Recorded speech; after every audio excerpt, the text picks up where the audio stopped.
4 basic needs that we're gonna talk about, and what happens when we do get those needs met as children and adolescents, and what happens when we don't get those needs met. Everybody has a lesson. We'll start right at the top.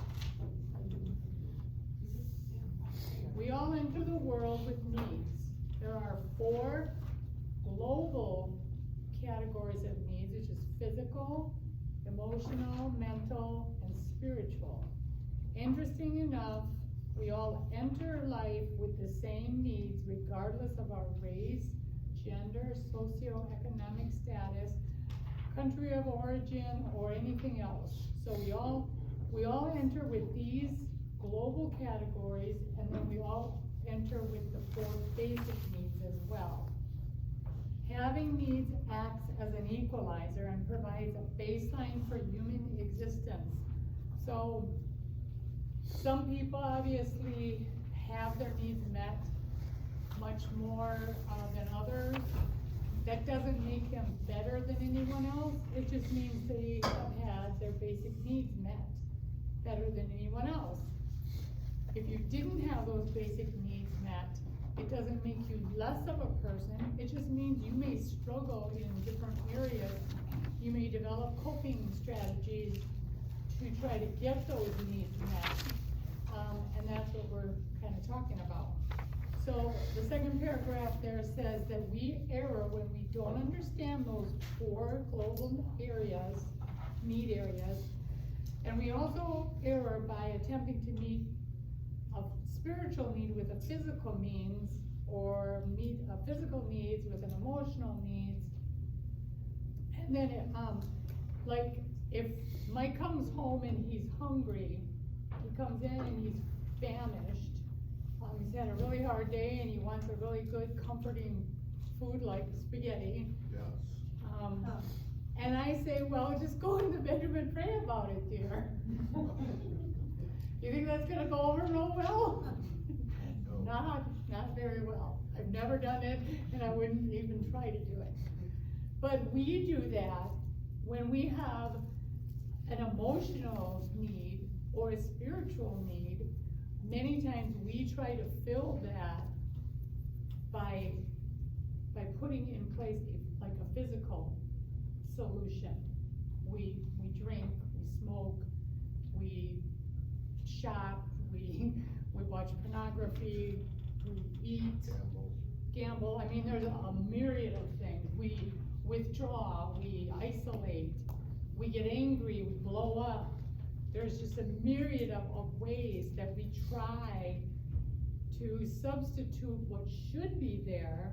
If I have an emotional need, then I have to solve it with an emotional answer. I need to talk through the issue. I need to maybe get counseling, talk with a friend, and pray. I mean, you can pray about it, which can be, some solution to the emotional need. Same thing with our attempts at a spiritual need. If we have a spiritual need, we can't eat our way through it. That's not gonna help us. That's gonna make us gain weight. So we have to be careful. We have to understand that those 4 global categories have to be solved. If you have a need in one of those areas, they have to be solved with that particular thing. Okay? And then so each of us also have 4 basic needs that we're going to talk about. And the basic definition for a need is necessity, something required that is lacking your daily needs, a condition in which help is required. So those are 2 of the basic definitions. So one of the reasons I believe that I was very angry in our marriage early on was when I was younger. Some of what Mike is going to talk about next with the 4 basic needs, I lacked. And because I lacked those needs, I developed different coping strategies early on in my childhood and in my adolescence to try to get those needs met. or to try to substitute those needs being met with other things. And it got me into a lot of trouble, lots of trouble. So we really have to be careful as we're going through this lesson to really look at the four global areas that I just talked about, as well as the 4 basic needs that we're gonna talk about. And it's not bad to go back to your childhood or your adolescent years and just look at your life, not to point fingers at anybody, not to say, you know, my parents were bad or my school teachers were bad, but just to take a good look at your life and say, is there an area where I feel I lacked? I didn't get that need met, and maybe develop different coping strategies. Actually, we call them coping skills now, because we are very skillful at implementing them. And that's, unfortunately, most of our coping strategies are negative. They either negatively affect us, or they negatively affect people around us. Any questions about that, the 4 global categories? No? Okay, you're up. All right, so the fact is we will kill for our coping strategies. Just think about the fights you have and the arguments you have and the disagreements and so forth. Most of them are around coping strategies that are not really working. But we will fight to the death because they're comfortable, they're familiar, they're predictable. We think we invented them, and that's where people really resist changing, right? So, we're gonna look at these 4 core needs and talk through this. And so, the first one is love. All right, and you'll see on your paper there, it says needs indicators. And so around that circle, so love talks about bonding, talks about acceptance from your family, nurture, those kinds of things, right? The next one is accomplishment.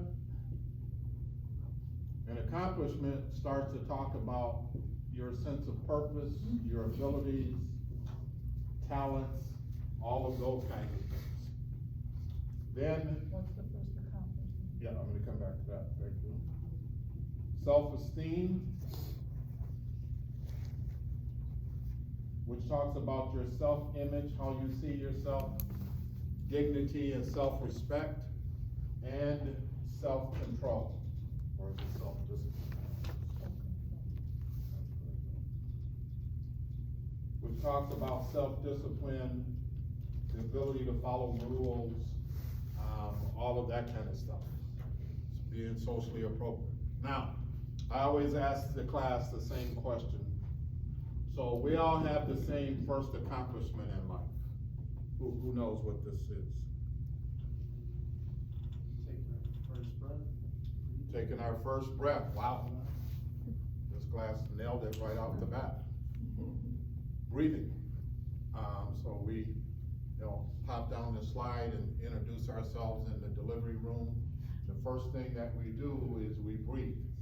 And if we don't breathe, the nurse or the doctor or the midwife, whatever, usually tap you on the back or on the rear and kind of shock your lungs into breathing, and you breathe until you die. And you accomplish until you die. Right? So some people become famous, like a president, and other people become infamous, like Saddam Hussein, right? So the key becomes, what are you accomplishing in life? But we are all accomplishing. Now, I'm gonna use my story to walk through this so that you can ask me questions if you have any, or if you have comments to try to make it real. So I didn't get this love need met by my family because my mom and dad were alcoholics and they gave me away. Now the lady who took me in, she loved me, but I wanted to be loved by my mom and dad. And so I felt rejected, I felt, abandoned, all of those kinds of issues. So I began to tell myself that I was unlovable. Once I got, realized, oh, wait a minute, yeah, that's my mom and that's my dad. I felt unlovable, excuse me, which led to the second belief that I believed that everybody close to me was going to leave me or abandon me, and I would be hurt all over again. So I came up with this, we'll talk about it in a little bit here, but I came up with this coping strategy that I would end relationships, I would sabotage relationships before I got too close to people because it just felt less painless. Well, that's a pretty sad way to live as a child, but I'm just sharing with you that's what it was, right? So I'm looking for this love. I'm looking for that nurture. I'm looking for that bonding, and I'm not getting that acceptance from my family, and it really bothered me. So those indicators are there to let you know something is missing. It's like the indicator lights on a car, it's letting you know, hey, right, when they blink or they just come on, we got, on her car, we got this tire, it won't go off. We had the tires fixed, so maybe it's the rim, I don't know, maybe that's the next step, but it's like it won't go off, but when I check the tires, they got more than enough air right now, and so it's just stuck. And it's kind of how I was stuck in here. I'm looking for anyone that would give me nurture, anyone I could bond with, anyone would accept me, but then psychologically, I would become afraid of getting close to that person because I was afraid they were gonna leave, all right? So, when you are in that kind of situation, it makes it very difficult to move forward, right? So underneath that circle there, it says that not having needs met often causes us to become stuck in one of the 8 stages of psychosocial development, which causes immaturity and a stunting of emotional and psychological growth. So Jack, or Nick is gonna hand that out for us. So this guy, what Nikki's gonna hand, or Jackie and Nikki are handing out, are the 8 stages of psychosocial development by a guy called Erik Erikson. He's a psychologist. He came up with this theory, this concept, and it makes a lot of sense. What happens is when we don't get one of these needs met, we generally get stunted in one of these 8 stages. And so chronologically, you can be 50, but emotionally you could be 9, right? Chronologically, you could be 25, but emotionally, psychosocially, you could be 6. It just depends on where you got stuck and why you got stuck. Now let me just give you a secret here. You can write this down if you want, you don't have to. People that are generally trying to heal look for facts. People that are trying to stay where they are look for fault. So when I look back at my parents, I didn't look back to place blame on them. They did what they did. I'm looking back for facts of how do I get myself emotionally disconnected from believing that I was unlovable. So I remember aunts and uncles and stuff would invite me over, my mom's brothers and sisters, trying to reach out to me. And I loved that. I loved that acceptance. I loved that bonding, maybe some nurture. And then my antenna would go up and, wait a minute, I'm getting too close to this person. They're gonna end up leaving. What if they don't invite me over next week? And so I would do something like maybe let my aunt see me steal an ashtray. That, what's a kid gonna do with an ashtray? But it's on the table, and she would say, oh, get out of here, go home, you're gonna be just like your mom or your dad. And psychologically, emotionally, that's exactly what I wanted to happen, because I was ending it on my terms, and I was telling myself as a kid it won't hurt as much. All right, so we'll talk a little bit more about that later. Oh, here.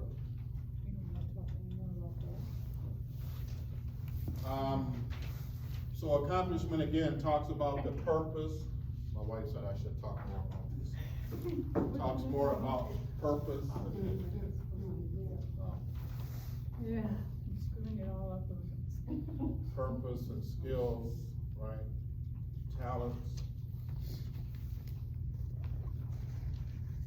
And like I said, this talks about self-image, dignity, those kinds of things.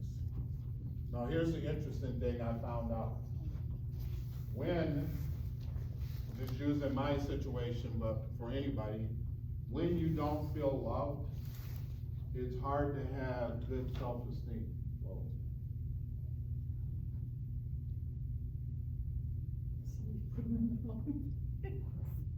You get the idea, right?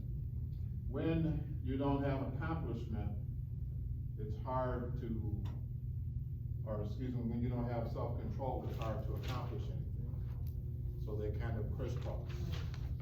So if you're wondering in your life, maybe why I don't have the accomplishments I want to have, it could be you don't have enough self-control because maybe you're missing something else in this circle here. Alright, so in a minute we'll talk, well, Jackie's gonna talk more about that. Mike, Yes, could you be stuck at, like, in different areas of your life at different stages? sure. Okay. Yeah, as a kid, you can be stuck in one area, and then as an adolescent and a young adult, older, yeah.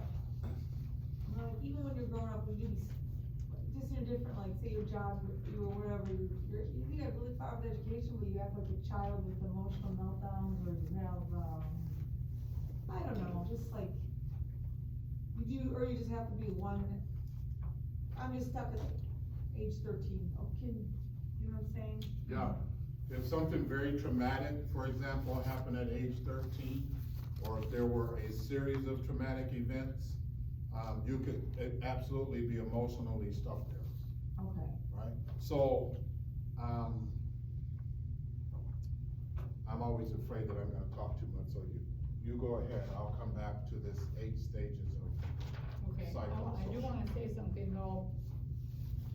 There are traumas that we go through that are quick and sharp, you know, like you almost drowned, you were in a fire, you were in a horrible car accident. Those cause trauma. It's quick and it's strong, but there's also childhood trauma that happens over a period of time. I had a father, we're gonna talk, in our second section, we're gonna talk about the desires that we have that are not met.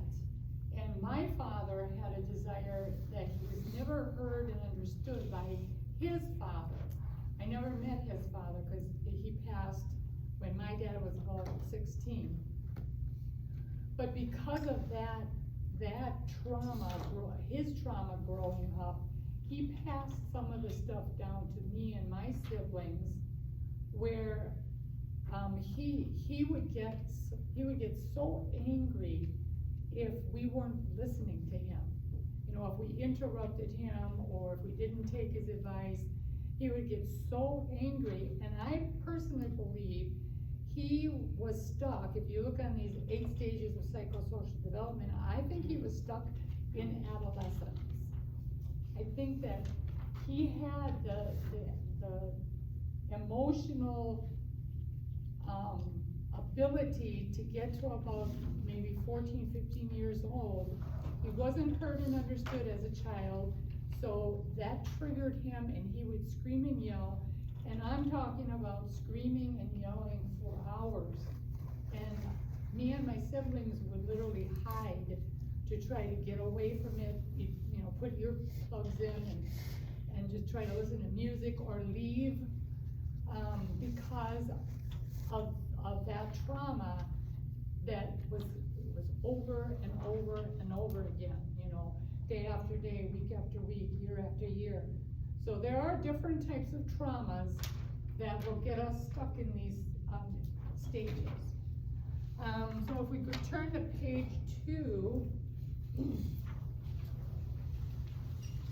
we're going to talk about 4 common strategies of what we do to cope.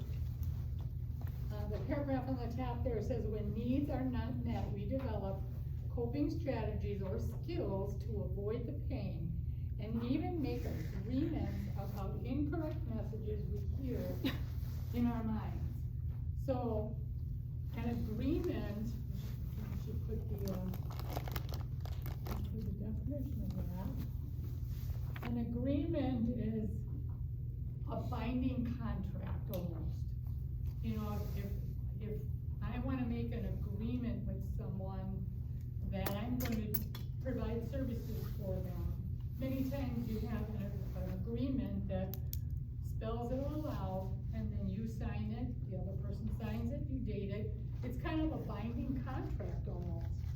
So when we're being raised, there are messages that come to us every single day. There are, you know, messages from social media, there are messages from our parents, from our siblings, from the neighbors, from schoolmates. They're constantly coming into our minds. The problem is when we start agreeing with the negative things that are being put in our heads. And they come, that's next week, right? They come from sources that are very important to us, like our family, and our friends, and school. And so these messages all start coming in, and if they're coming especially from family, which is way up on the list, then even though they're negative messages, we'll make agreements with that. Which means we've actually kind of signed a contract between ourselves and that message. And that's what happened to me. Me and my dad did not get along at all. We were like, I don't know, salt and pepper, water and ice. We just didn't get along. I didn't respect him because of the way that he treated and acted towards us. And so we would have, you know, our share of bickering and arguing. And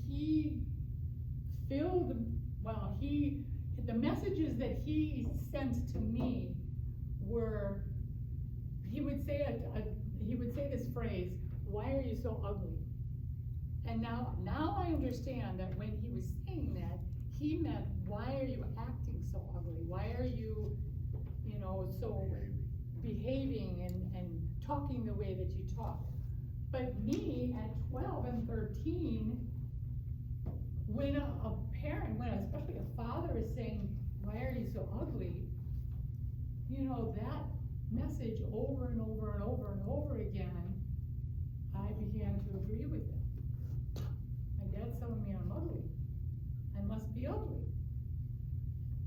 Then you take me years later, and this is gonna sound really bad, but I don't mean it to sound bad, but I meet Mike, and I'm thinking, I'm ugly, who else is gonna wanna go out with me?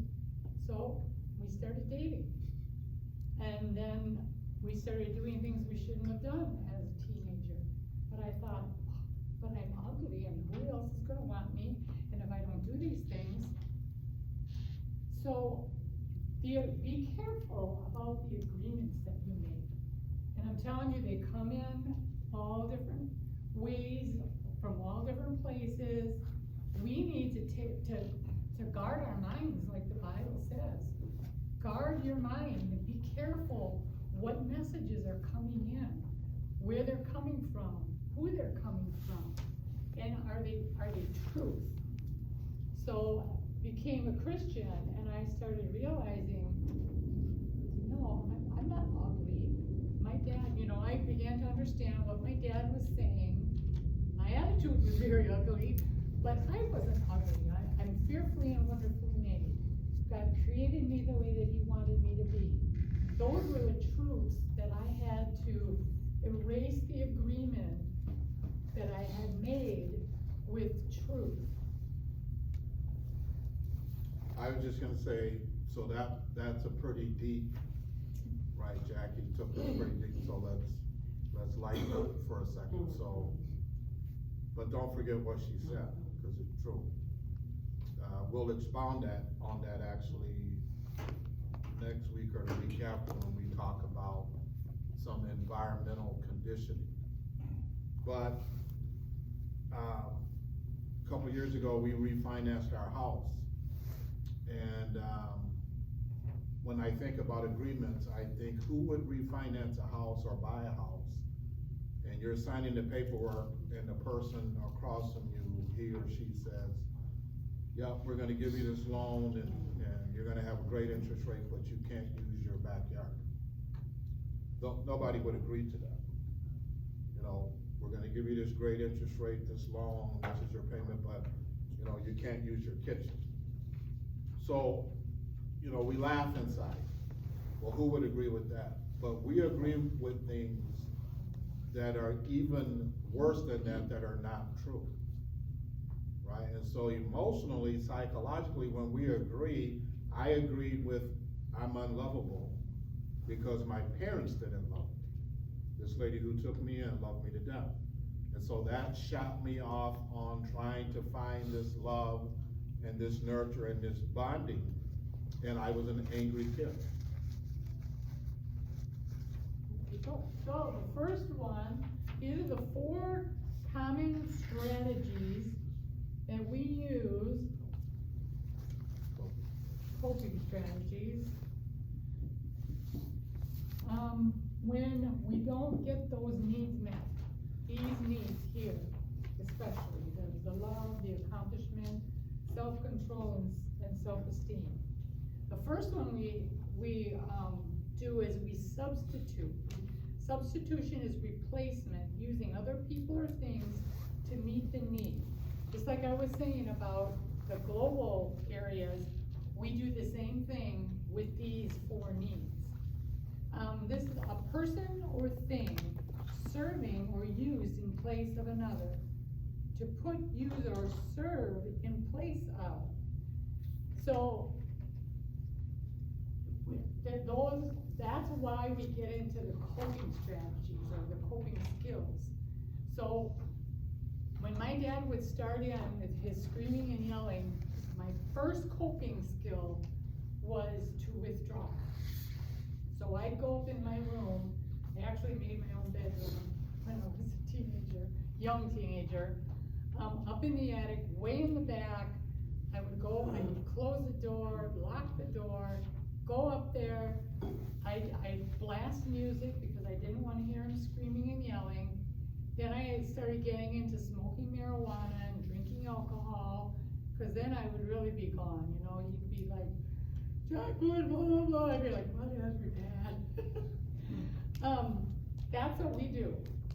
And again, unfortunately, most of the time, our coping skill is a negative one. It's going to produce negative. Now, music is, in and of itself, isn't bad, but when you're withdrawing, when you get away from, you know, society, and you isolate yourself, that can become bad. Because we're creatures we're beings that need social interaction, and that's not good to isolate yourself that much. But the very attempt to substitute identifies our desire for the need to be met.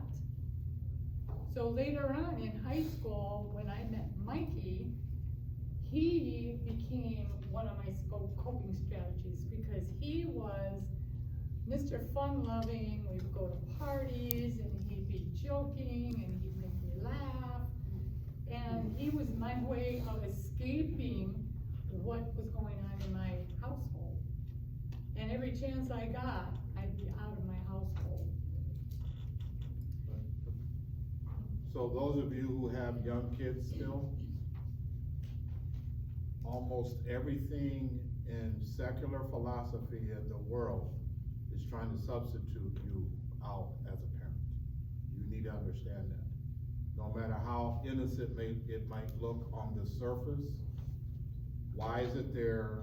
And if I were you, I'd be asking, is this thing or person or activity trying to substitute me out as a parent? And the same thing in relationships. And substitution indicates that there is some understanding that having this need met is important.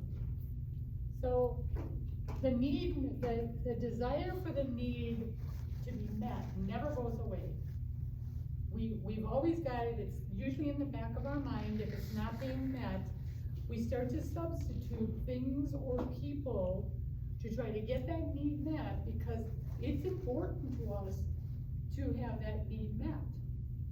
So for me, it was the self-esteem. I had like zero, I had minus self-esteem.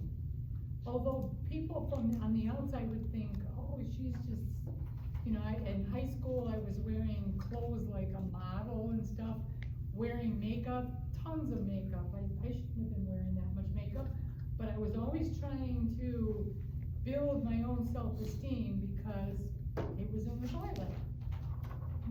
And it's funny how people who have low self-esteem seem to gravitate to people who lack love. And that's what happened with us, and it ends up being a very unhealthy relationship, you know, cause Say it, we're No. crazy. No, we because weren't. my self-esteem, this is how crazy it would get. We were in high school together, we met in our sophomore year, we started dating in our junior year, and Mike didn't want me out of his sight. So I thought, having this low self-esteem that I had, this guy just loves me to death. I must be the most important thing in the world. No, Mike was afraid of losing people. He was afraid, you know, of being abandoned. So it was just like, he grabbed a hold of me and just didn't want to let it go. I mean, to the point where I would tell him, hey, I'm gonna go shopping with my friend on Saturday. He'd say, okay. And then closer Saturday got, the more he would start thinking, oh, wait a minute, she can't go with her friend, you have to go with me. And it just got to the point of being crazy. So a healthy relationship is when our own self-esteem is at a healthy level where we don't need someone else to need us or want us, and that person loves and respects the other person enough to say, you can go out with your friends, or you can go shopping, or you can be out of my sight. That's healthy. So it gets crazy. It does. We're gonna talk more about that in section 2. So the first thing is we substitute, or substitution. The second one is distortion. Mike does a better job at this section than I do. Distortion is twisting out of shape, misrepresenting, emotionally manipulation of the unmet need, to twist out or shape or to misrepresent it. Actually, it does fit here. Mike was misrepresenting his need. He would say that quite often. Well, if you love me, you'll come with me. If you love me, I should be more important than your friends. Even though I scheduled this with you on Monday or Tuesday, that's misrepresenting that need being met. Of course I loved him, but I did wanna have some me time. I did wanna be with my friends once in a while. It was emotionally manipulative, Very. because that word love carries a whole lot of, you know, if you love me, you would do this or not do that, and that's manipulative. Yeah. So distortion indicates that there is some level of desperation on our part to get that need met. Doesn't that sound like that's desperation when someone says, if you love me, you will X, Y, and Z? That's very manipulative and desperate. And then distortion can become a psychological, emotional, and physical gateway to risky behavior that often leads to personal dysfunction. And let me tell you, we had a very dysfunctional relationship. What started out being where, you know, he loves me and she's gonna stick with me forever, turned into a mess, where there was infidelity and screaming and yelling all the time, screaming, throwing things, kicked him out, threw his bags out the door, down the stairs, you know. In fact, I remember his uncle came and picked him up, and it just got crazy. I'm on one side of the car, and I'm screaming, blah, blah, blah, and Mike's on the other end, blah, blah, blah. And his aunt and uncle are looking at each other like, what are these What is weirdos? going on here? Of course, this was before we were saved. Thank God. The neighbors would have thought we were nuts.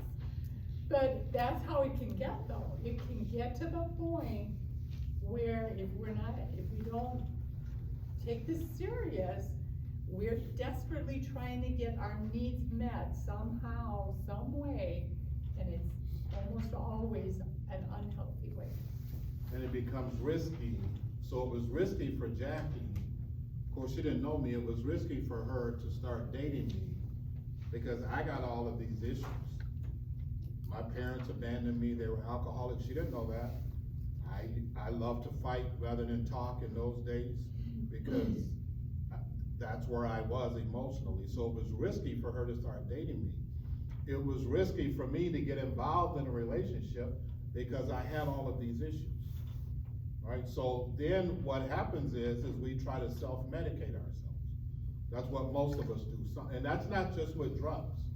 That could be, obviously drugs, but it can be gambling, it can be pornography, it can be overeating, you name it, you can try to self-medicate yourself to make yourself feel better. That's what we mean here about opening yourself up to risky behavior. When you see kids on the news riding on top of cars, very risky. My guess is that something isn't met here. Because you don't see all kids doing that. So what am I trying to get out of this risky behavior? Playing with guns, carrying a weapon and not knowing how to use it, especially illegally. All of that stuff is risky. Using drugs, right? We will take drugs from people and it doesn't have the USDA or all of that government approval on there. Yeah, I got these drugs from dude down the street. Oh, how do you know that they're good? Right? And so we open ourselves up to all kinds of risky behavior because we're distorting or substituting and we're trying to get the need met. So you should be at your table thinking, what am I doing that's risky right now? Because I know I'm trying to, how am I distorting them, right? So I kept telling her, hey, if you love me, you would be intimate with me. Because I'm thinking being intimate with her is gonna get me the nurture, the bonding, and the acceptance I didn't get from my mom. Wrong. She's not my mom. She was my girlfriend. But that's how messed up I was, right? So I was distorting a legitimate need to be loved. I was distorting it by trying to get her to meet a need that she could not meet. And then the self-esteem, when you don't have these needs met and you're allowing this substitution and distortion, you will literally not even see that person the way they really are. My friends would tell me over and over, Jackie, he's a loser, get rid of him. No, he loves me. He really loves me. You will not see people for who they really are. You will see them for what you want them to be. I didn't have self-esteem, and I thought he really, really loved me, so everything was distorted. Oh, I'm telling you, him and my friends would have knocked down on the street, knocked down, drag off, the area I was telling you about where my friend and I were supposed to be going shopping. Here he comes down the street and my friend was like, let's run this way. said, no, maybe he forgot to tell me something. Oh, sure enough, you're gonna come with me, blah, blah, blah, they're screaming and yelling, I'm getting pulled this way, pulling me this way, it was crazy, crazy. Okay, so emotionally, you have to usually listen to your body physically. So right about here somewhere is what's called the adrenal gland. And when you get excited or you get afraid or whatever, you will excrete, cortisol. Man, my brain isn't working tonight. Cortisol will get into your blood stream. Here's what cortisol does. It usually comes as a warning. Should I go down this street? Now the ladies in here can probably relate to this. You know, it's dark. You know, maybe you happen to be walking and you're thinking, yeah, maybe I shouldn't go down this street. It's really dark. That's God-given. Doctors did not put that in there. God created you with that adrenal gland, and that cortisol begins to drip out. But what do? What does she do? We walk through the stop sign. Sign says stop. Boom! And then we wonder, what do I mean by that? We have done so much marriage counseling, and we'll try to help anybody in the room. We've done so much marriage counseling where one or the other was saying, well, yeah, I knew, in our case, he was a loser, but I married him anyway, because I thought I could change him. So she's out of cortisol, because it's dripping and dripping and dripping. Don't do it, don't do it, don't do it, don't do it. And you do it, and then you try to get the problem fixed. That's what we're talking about here. Police officers will talk to you about cortisol all the time. You know, people say, oh, I had a gut feeling. It's the cortisol. It's telling you, don't go into that room. Don't date this guy. Don't date this gal, maybe, right? And we run through those stop signs, and then we wonder why we're trying to substitute or distort. And then number 3, we enter some level of denial. Now, this isn't denial like people denying that they drink or smoke or use drugs. That's not the denial we're talking about. Look at your sheet of paper. This denial is denying the desire for or the importance of the need. So I'll go back to my story. I need this love. And I can remember moving to Milwaukee when I was about 14. And I started hanging around with a group of guys who are hurting like me. They also need to be loved. Maybe they had a dad in prison, or their mom was strung out on drugs or something. They were looking for this nurture, this bonding, this acceptance, all of those indicators of love, right? And so when you see those indicators, it's like a child having a fever. You take the temperature, you go, oh, I need to take this kid to the doctor. You don't take the temperature and it's like 102 and you go, yeah, don't worry about it. No, it's an indicator like on your car. So when you see these and people, don't lie to you. When you see, man, this person seems like they were never nurtured. They may have never been nurtured. And so you need to proceed cautiously, right? So I moved to Milwaukee. I'm in denial now. And the reason I'm in denial, let me borrow this for a second. I'm in denial because as a child still in Georgia, I run into my mom on the street. She lived on the other side of town, but it's a small town. And my mom wanted to pretend that we lived together, even though everybody in the neighborhood knew we didn't. And I didn't want to embarrass her, but she would say to me what I wanted to hear. Hey, I'm gonna pick you up Friday and bring you over. You can spend the weekend with me. Yes. So I go home, a little guy, I pack my bag, and this lady that took me in would say, I don't think she's gonna come. And there I am sitting in my chair, rocking back and forth, waiting on my mom, and she never came. This happened, I can't tell you how many times. I can't tell you how many times. So finally I get to be like 13 or 14 and I'm like, look, I gotta be in denial here. I gotta pretend that I don't desire her love and I don't need her love in order for me to function.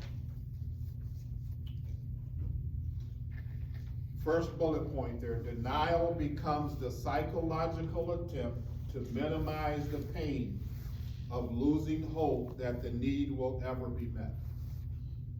That's what I was really trying to do. I'm losing hope that I'm ever gonna have a relationship with my mom. My dad left for good when I was like 7 or 8. He rented a room from this lady that took me in, but, you know, I'm not exaggerating. He'd be home for 3 days, he'd be gone for 3 months. And the 3 days he was home, he was gonna be drunk. We'd have to go down the street and get him and try to wake him up or pull him home. Cause somebody would say, hey, Melvin's down there, he's drunk. He'd go away for 3 or 4 months, come back for 2 days, and he'd be gone for 4 months, right? So I'm trying to emotionally protect myself, build a wall. I can't let my heart keep getting ripped out. We've all heard that saying, right? Well, that's where I was. I was psychologically trying to minimize the pain of losing hope that the need will ever be met. Number 2, denial is a method of psychologically lowering expectations regarding the importance of the need. If I don't raise the expectation that I'm gonna get together with my mom and everything's gonna be good, if I lower those expectations, I'm psychologically telling myself there's less chance I'm gonna be hurt. Now, we've all experienced these people in life. You've experienced, if you would have ran across me back then, here's what you would kind of start to hear and maybe see. Pay attention to what you see and what you hear. God-given senses. You come in the room at work or whatever and you say, oh, man, I won this trip to Hawaii. You know, me and my wife, my husband, we're going to Hawaii. And person in denial, oh, that must be nice. I'm never gonna be able to go to Hawaii, you know, right? Man, I would never be able to do anything like that. They pull you right out of the sky, because they wanna lower the expectation. So you say to them, well, all you gotta do is enter this contest here, just put, well, I don't really wanna do that. I'm afraid to do that because they don't want to expect anything. I never win. I never win. They don't want to expect anything. So when you ask them, what are you doing Friday? I'm just going home and, you know. They have no plans because the minute you start planning, you build in an expectation. The minute you start taking a class or online or whatever, you build in an expectation that I'm going to complete this class and get credits for it or audit it or whatever you're doing. You understand what I'm saying? So if you are living your life by trying to lower expectations, well, don't expect anything of me, I don't really trust myself, it's because most likely you didn't get something met here, one or more of these needs met. So I deal with people, I'm a counselor, I deal with people all day long, they're trying to lower the expectations. We had a 12-year-old girl where I work, she couldn't go home for Christmas because her mom said, I don't want her for Christmas, keep her there. 12, imagine how that went over? Yeah, imagine how that went over. So here we are, the staff, taking her to movies on Christmas Day, and we took her shopping, and the mom said, do not send her home. Most of the other girls are going home. Why is this kid acting out and cutting herself? Is because she is in the same boat I was in. She's not getting the nurture from her mom, she's getting it from us. So I walk on the unit and she calls me grandpa. Hey, can I give you a hug? They have to ask permission. You know, we do the side hug. Okay. She just met me a few months ago. How could we possibly be that close? We can't. She's substituting me for what she's not getting at home, right? She's in some level of denial. It's not, so when people say, I don't need to be loved, I'm walking around with these guys, we're hard, we don't need to be loved, love is for girls and sissies and, you know, we inappropriate stuff, that's denying. Everybody needs to be loved. I'm 62, I still need to be loved. By her, my kids, my I don't need to be loved by everybody, but I still need to be loved. And so when you are denying a basic need like that, when you are afraid to get into a relationship, you need to ask yourself what's going on. The fourth one, man, we're cranking tonight. The fourth one is rejection.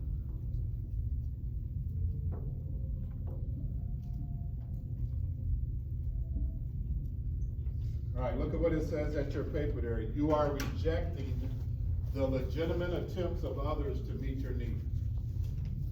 You're rejecting the legitimate attempts, not illegitimate, not criminal, not unethical, the legitimate. People are reaching out to you and saying, hey, can I help you, or let's make this work, and you've entered a period of rejection. So what is rejection all about?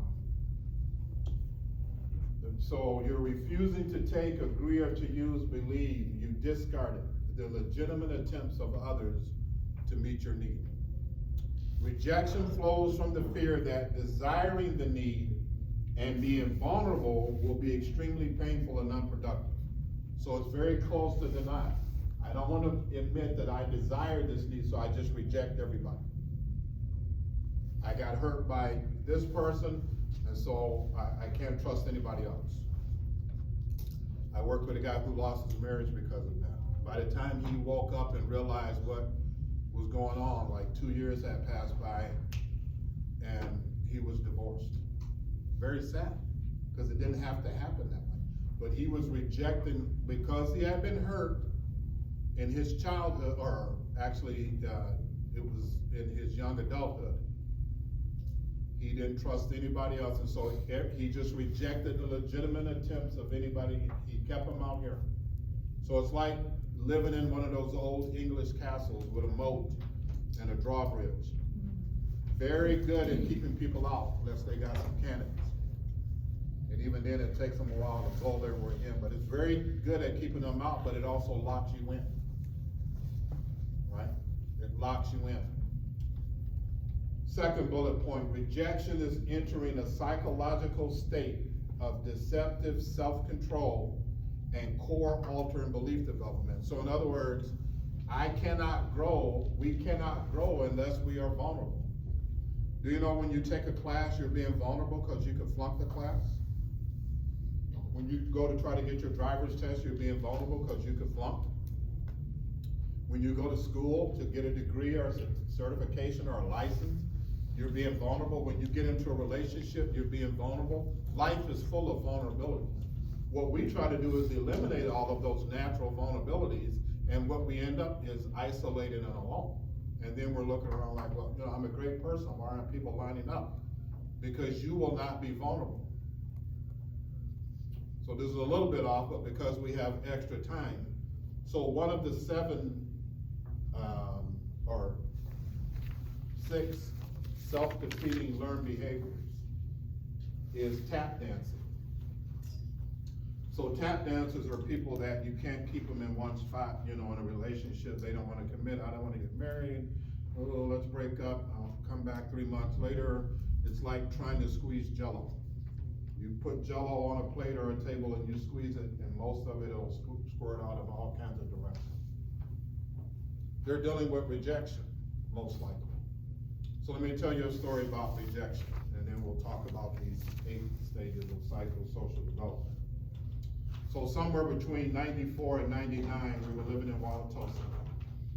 I'll never forget this, and it was like a Saturday afternoon, and you know, I think I had cut the grass or something, and Jackie gave me permission to watch the Brewers, or so. I'm sitting on the couch, and our 3 boys, they were like 12, 11, and 7, came running in. And you know, they like to joke around with me. They said, Dad, there's an animal in the backyard.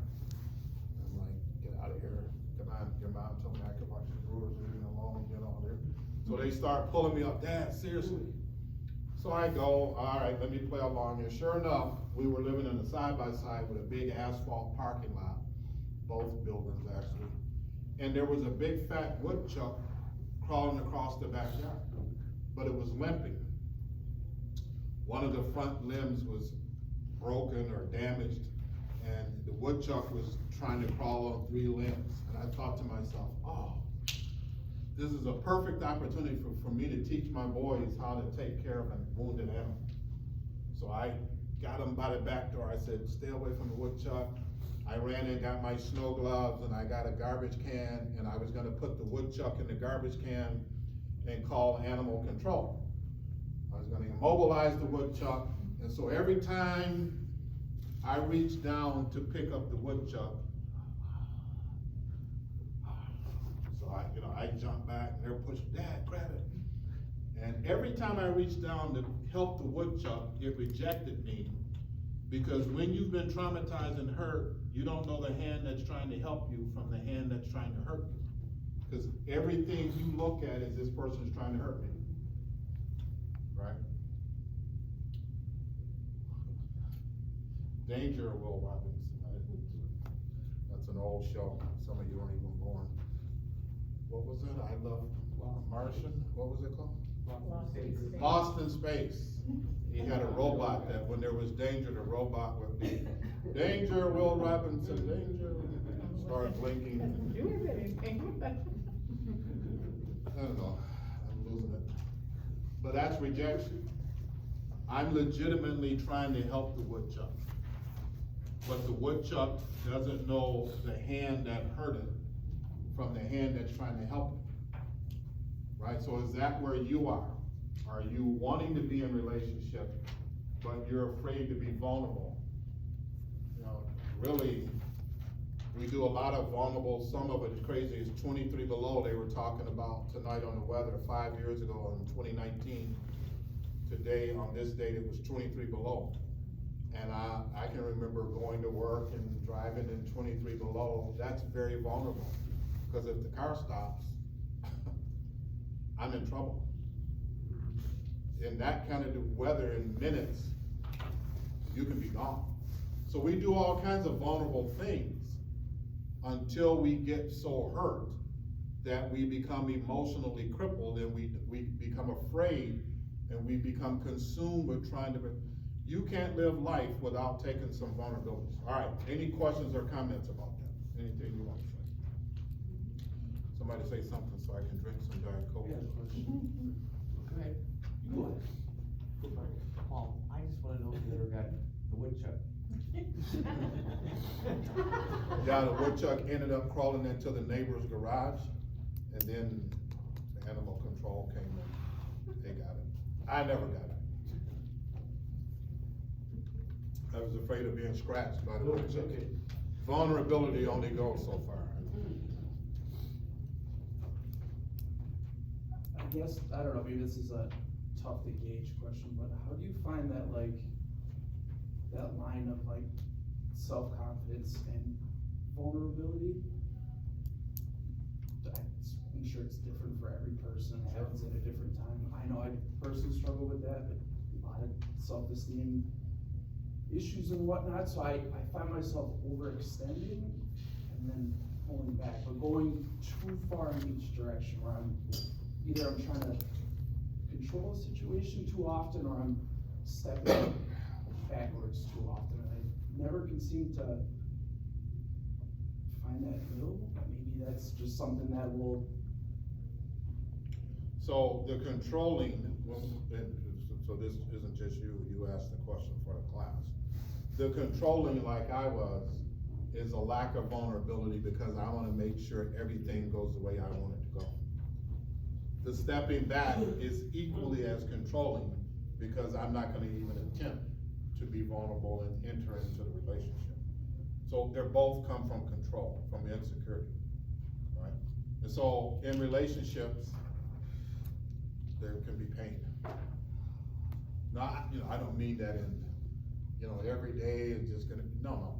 We have way more good days than we have bad days, but, she still makes mistakes sometimes. Do you remember when you started feeling like confident in yourself and your vulnerability? Yeah. Like what age you were? I guess it's not terribly important, but. 61. Yeah. Like where you kind of felt that sweet spot. I started, and it took me a period of time, but I probably started around 21.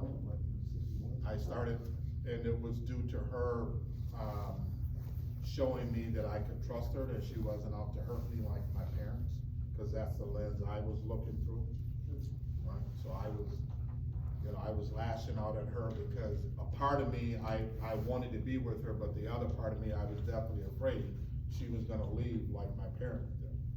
So, at about 21, I started, then I became a Christian, I got saved, and that sped the process up, but I would say my 20s, I had to work on it. Yeah, It wasn't overnight, that's for sure. Good question. Anybody else?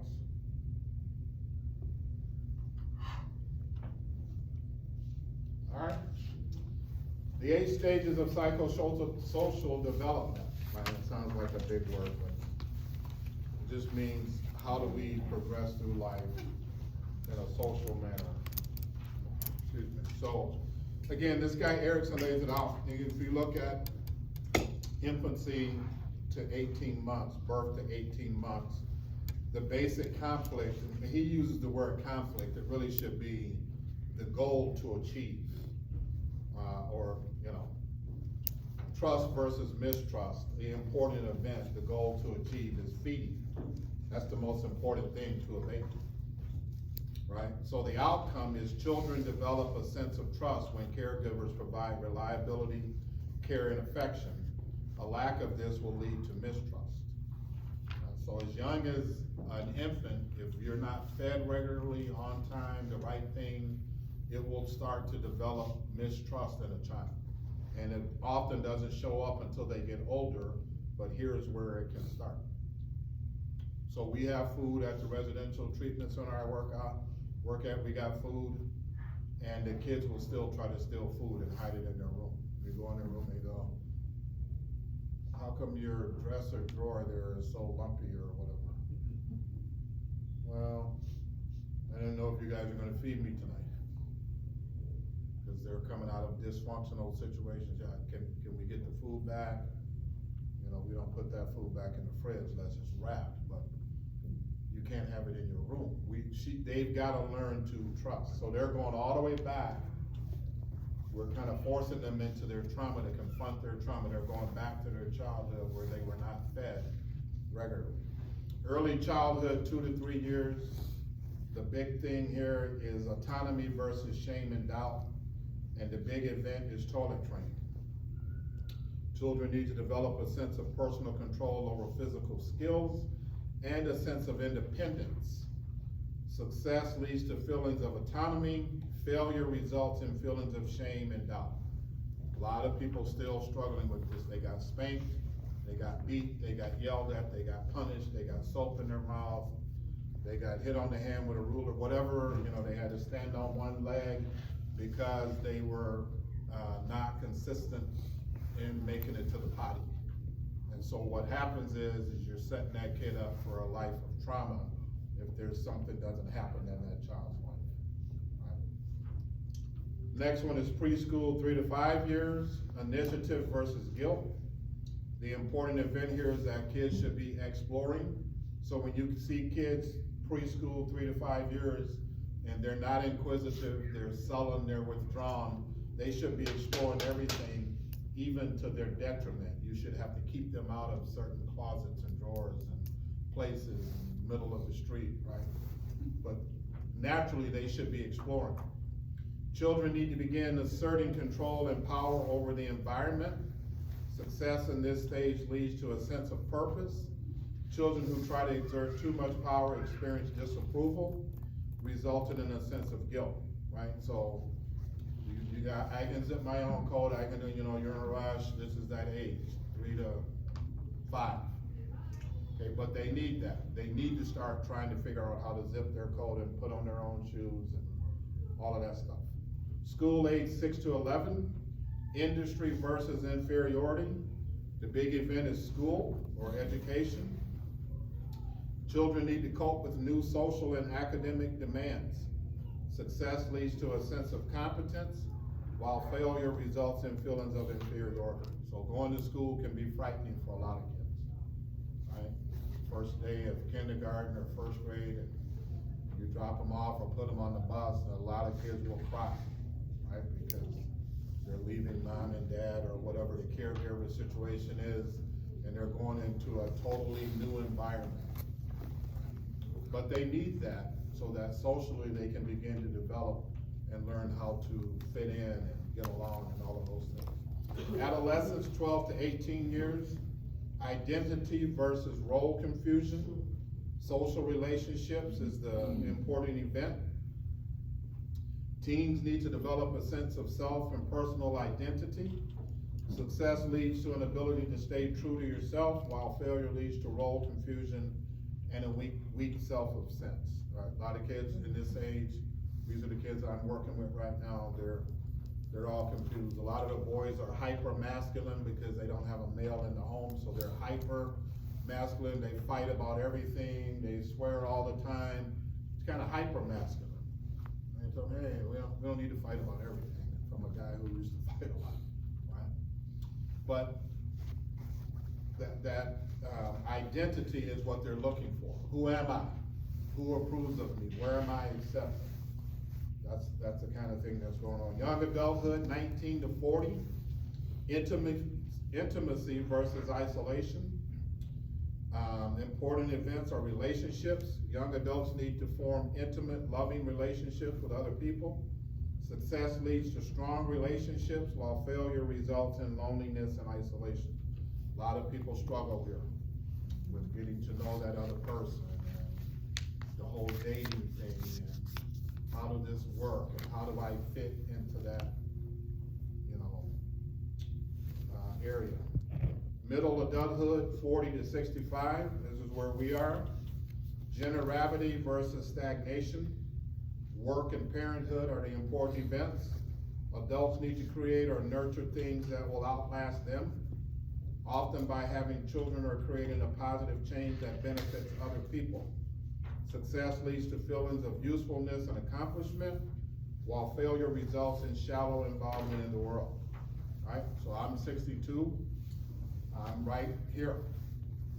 I need to see things that are going to outlast me, my children and my grandchildren, hopefully, and maybe ministries that we've been involved with, friendships, I need things that are gonna outlast me, because I've lived longer now than I'm going in this direction, 62. But I'm good with that, because I know when I die, and I'm not rushing them, I'm gonna go to heaven, or we're raptured. So I'm trying to do everything I can, right, to create things that will outlast us. And then maturity, 65 to death, ego, integrity versus despair. Important events is reflection on life. Older adults need to look back on life and feel a sense of fulfillment. What did I accomplish? Success at this stage leads to feelings of wisdom, while failure results in regret, bitterness, and despair. All right, so normally we don't read all of that, but we went through the lesson, we still got like 2 minutes. So I thought I would read it all to you, all right? So just, again, look at yourself here,